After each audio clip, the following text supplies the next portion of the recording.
Peace, y'all. I hope you're well. A question just popped in my head that I asked myself and I want to ask y'all. Who was the first person who convinced you that you were small, that you were less than?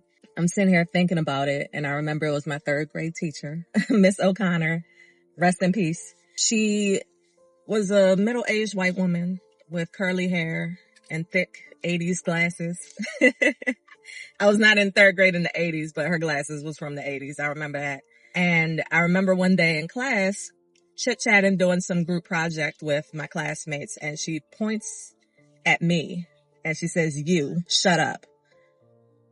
And I remember being so confused and saying, "Me?" She said, "You, shut up." I had never felt that small before in my life.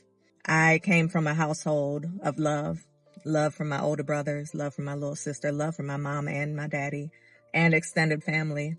And for me as a little black girl in that class to be called out in such a way that felt unwarranted did something to me. It quieted my voice in a way that I am still trying to recover, even as a grown person. That happened to me when I was 8 years old.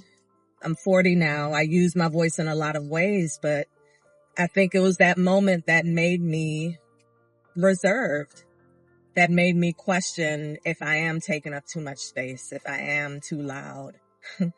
That teacher actually passed away that year, that school year, and I remember feeling some sort of guilt in me that I wasn't sad that she died. In a way, she kind of killed my spirit. I don't feel that way anymore. I wish her spirit well. I hope her transition was well. But now that I'm reflecting on that, I'm realizing that that woman who did that to me was probably going through her own pain. She was ill. She died of an illness. How many times do people just vomit their pain onto other innocent people, especially the most vulnerable children? And how long does that impact last when someone breaks your spirit in such a way? You know, I think of Malcolm X when he told his teacher that he wanted to be a lawyer, I believe, and his teacher said, "No, pick something else like a janitor, a custodian, like basically a blue collar job. You're not capable of that." Thankfully, he didn't believe that, and he became someone so great, embedded in history. My prayer for all of us who've been made to feel small is that we still reach our fullest potential.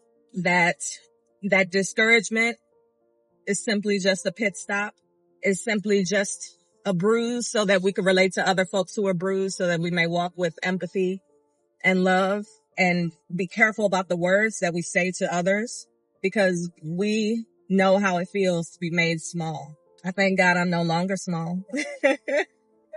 My aura is huge as F-U-C-K right now. I'm telling you. Yeah, I'm living large, not just financially, but spiritually, artistically, creatively, holistically well. And I thank God for that. I thank God that I didn't believe my smallness, that I found the bigness of the person who God created me to be, who God created all of us to be, that I've found purpose in pain, and that I've been able to transmute that energy as a teaching artist, as someone who works with the youth and helps them create art. I would never in my life tell a young person to shut up. Like, it's not even in my vocabulary. And I've treated young people with kindness and accepted their brilliance and their precociousness and given them space to express. I turned it around. What used to be a bruise is now a faded scar. And I pray for everybody who is walking around bruised because of harsh words or actions, that all those scars begin to fade. And I pray that those of us who lack empathy learn to grab it onto it, that we put the phones down and look people in the eyes, that we stop being keyboard gangsters and actually use our words with each other, because I find that people aren't nearly as evil, as nasty in person as they are online. I hope that we're all surrounded by love, and that we all feel and experience the healing that comes from moving through a painful experience and turning it into something beautiful. That is my prayer for all of you today. I pray that you are all well, and that you have joy in your lives, and that you feel as large as you need to. Much love.